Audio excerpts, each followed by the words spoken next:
Suzanne Camara quand même fi mu ne sax ñu ngi wax ni placé nañ ko sous mandat de dépôt am na ay jafe-jafe wàllug yoon loolu noo ko jàngatee exactement. quand même Ahmed Suzanne Camara n'est ni un objet ni un sujet dans une république normale.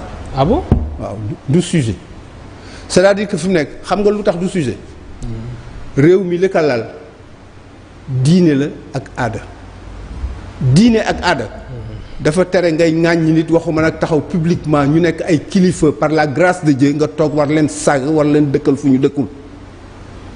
dafa am yoo xam ne quand tu enlèves déjà ñi ngay ŋàññi teg ci sa ndey wala sa baay rek xam ni fi mu nekk. am na yoo xam waroo ko def. boo demee nag ba nekk quelqu'un qui se considère comme un personnage public. am na yoo xam da nga koy jombal sa bopp. waaw xale yi sax. defatuñu yëfu con yi ñuy def nii. mais yëfu dof la. waaye mais nag voilà parce que fu nekk. mais nag xam nga ban préjugé la am pour favorable. moo di école bi nga génne ma génne ci xam nga lan lay wax. il faut de tout pour faire un monde et dans un monde il faut qu'il y ait des crétins. ok waaw et des gens aussi bien intelligents que des imbéciles dafa war am parce que dañ cee bokk aussi. loolu rek mooy indi problème yi et bés bu nekk réseaux sociaux yi won la à tel point le monde est devenu complètement chamboulé. mais il y a des gens qui se réclament Pastef daan saaga quand même nga daan gis loolu quand même gis nañ ko ci 2020 2021. dégloo mën la fi nekk ci opposition bi. yooyu dama ko dul encourager parce que pour man. quel que soit boor boo mën a nekk. fu mu mënti nekk dafa am yoo xam ni comme wax naa la ko léegi nee naa la fi nekk réewu Sénégal xam nga lan moo ko la yar kersa ak ay valeurs yoo xam ni effectivement dafa dàq yooyu te valeurs yooyu. ñu ngi ko sukkandikoo ci ñaari côté la religion ak la coutume sëñ Touba képp kuy réclamer ci moom sëñ Babacar képp kuy réclamer ci moom pour ne pas dire Maodo Malick Sy am na yoo xam ni moo ko bokkoo ci le malheur nag moo di fi mu nekk amul benn sénégalais boo xam ni bokkul ci ëtt këru diine waaw amul benn ñooñu boo leen toppee daal ni sëñ Touba mooy sama royukaay Maodo Malick Sy mooy sama royukaay Cheikh al Islam mooy sama royukaay waa kunte yi ñooy sama royukaay am na yoo xam da nga koy tere sa bopp.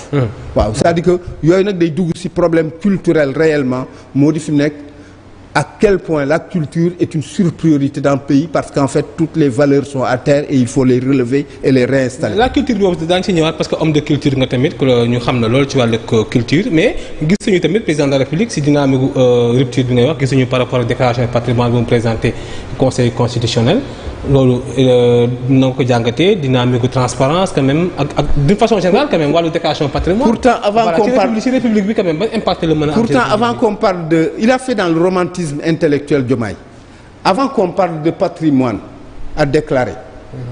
il a sorti son patrimoine et tout le monde en a rigolé président bi ñu fal dafa am bor génne woon ko wala génne na ko.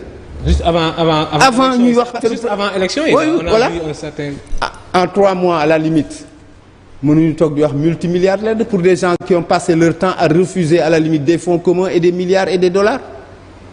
fu mu nekk les gens ont la mémoire courte mais comme on dit boo bëggee ŋàññi nit il faut nga trouver à la limite la petite bête le fond du problème moo di man damay wax ni fi mu nekk déclaration de patrimoine dafa nekk lu normal et kenn mënu ci rëcc xam nga pourquoi parce que fi mu nekk réew mi xat et ku nekk tout le monde connaît qui est qui waaw c'est pas un peuple forcément de républicains de socialistes de libéraux mais c'est sûrement un pays un peuple de cousins et de voisins dëkkandoo yi ak mbokk ñëpp a xam lépp à tel point que fi nekk booy dugg ci kër gi daañu xam loo fa duggaale booy génn daañu la xool xam lan nga fa génne et un président man je ne veux pas faire dans le misérabilisme qui consiste à par exemple temps yi li fi xew moo di fi nekk saagu première dame c'est des idioties c'est-à-dire que pourquoi pour une raison très simple buur wala kenn du ko fal ba pare bëgg ko def wala kaana buur dafa am nu muy différencier wu ak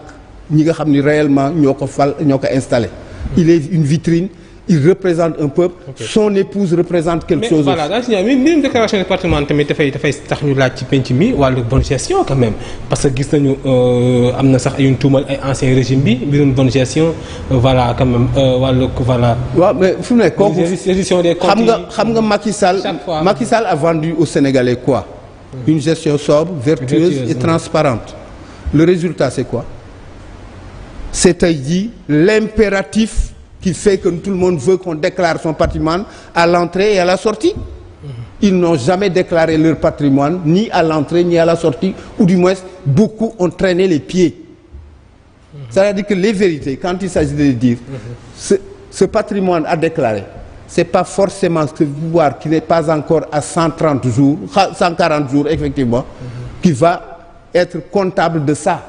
C'est-à-dire que tu as dit déclaration de patrimoine, il faut pousser déjà une espèce de rétroactivité comme les juristes parlent et qui va consister à xool ku ci nekk démb la nga indaale woon ba ngay dugg ak la nga génne effectivement mais ñii déjà nee naa la fi mu nekk heure dara dafa jotagul lu dul mën na jël def ay mbir def ci ay prête non quand même. waaw mais kooku fi mu nekk mais ñii dañu dooragul ba ñii dañu dooragul c'est-à-dire que fi mu nekk ces histoires de patrimoine ay de prête non il faut l'acculer à ce système dit ancien mais pas ce nouveau régime là.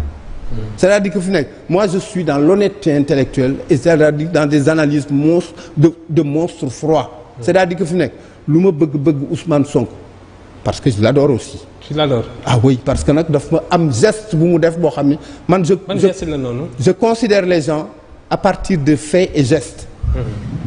Ousmane Sonko n'a pas sorti comme deuxième livre Solution. Effectivement. Il a sorti Pétrole et Gaz, voilà. Chronique d'une spoliation.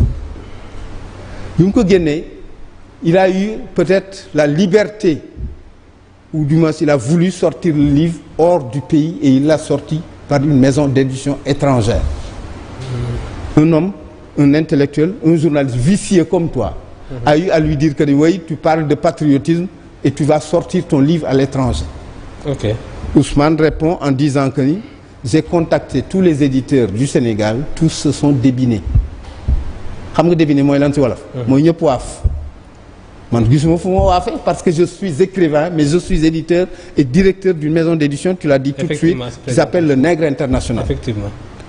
benn waay bu mel na yow rek wala Thierno daal di ñëw daal di fi nekk waaye Eli xaw ma ne woon Ousmane Sonko daf leen di woo ngeen di daw ma ni ko daw kuy Ousmane Sonko mu ni ma benn opposant ma ni si dinaa gis yenn saa ay tere boobu xaw ma ko sax. Ok. Parce que. ay côté 2014 2015 waaw amugoon aura bi mu am. mais xamoon naa ko parce que je discutais avec des gens ñu may wax il faut lire ces textes il faut que tu machin chouette et cetera.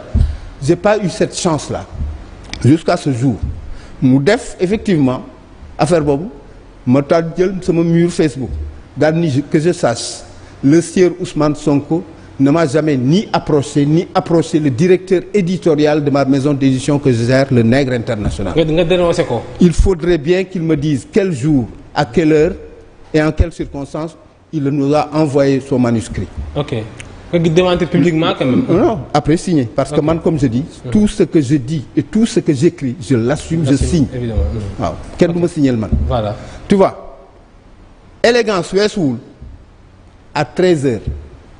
Sama téléphone sonne muy numéro privé et comme j'ai l'habitude de dire aux gens numéro privé ou pas man je prends pour une raison très simple. Évidemment. Par la grâce de Dieu. Nit du ma dab di ma wax yaa fenoon fale wala yaa sàccoon fale kuy wax sama gannaaw ngay waxe mais les yeux dans les yeux parce que je me bats tous les jours que Dieu fait pour ne jamais donner des droits sur mes libertés. Bokk na si l'héritage immatériel que mon père m'a légué. Et a légué à tous mes frères et toutes mes sœurs. Voilà. Tu vois. Me décroche le téléphone mu daal ni bonjour monsieur ma ni que bonjour mu ni ma à qui ai-je l'honneur ma ni que Élie Charles Moreau. Qui vous êtes mu daal ni Ousmane Sonko ma daal ni que Ousmane comment vous allez je le mets de suite à l'aise. Effectivement. Mu ni ma grand je suis confus je ne vais pas abuser de votre temps dama bëggoon rek ñaari affaire ñu wax ci moo di fi ne nga jéggal ma d'abord.